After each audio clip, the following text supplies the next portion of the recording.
Sydney, Football Federation Australia's switch of allegiance away from embattled FIFA president Sepp Blatter was welcomed Friday after the country's football chief said FFA will be voting for challenger Prince Ali of Jordan.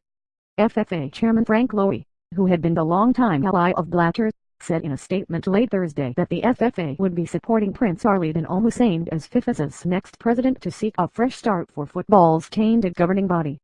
But some in the media said Lowy and the FFA risk alienating the Asian Football Confederation, of which it is a member, after the AFC reiterated its support for Blatter in Friday's FIFA presidential elections. However, in a major switch in FFA's position, Lowy urged change. FFA believes that profound change within FIFA is needed as soon as possible to address issues of governance and transparency, he said in the statement.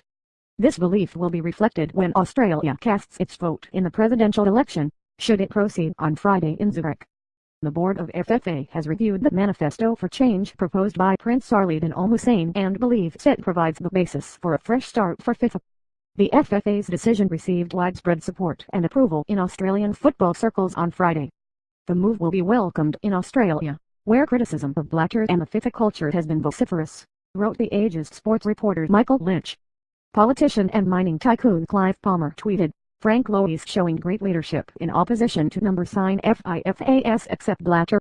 As a former #Uruguay team owner, I support Lowy #FIFArists. But FFA's new position on Blatter has raised fresh concerns over its standing within the AFC. So where does this leave Australia?" The Sydney Morning Herald's football writer Mike Cockerell said, adding, "By voting for Prince Ali, Lowy risks alienating the Asian hierarchy." He went on, "To me, it's a risk worth taking. Thankfully, Lowy informed us about which way he intends to vote. The football community had a right to know."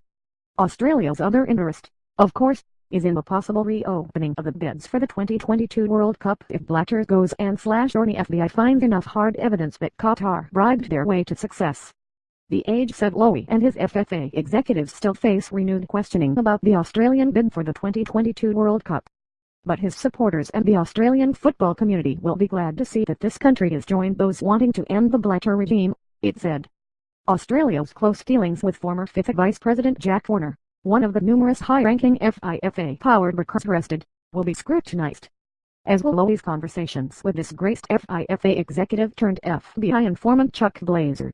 The Age said Warner was given a $460 to $354,000 worth of Australian taxpayers' money to support football development in his country of Trinidad as the FFA chased his influence to gain supporters as it campaigned for the 2022 tournament. The Australian government spent some $46 million on its 2022 bid, which received just one vote of support.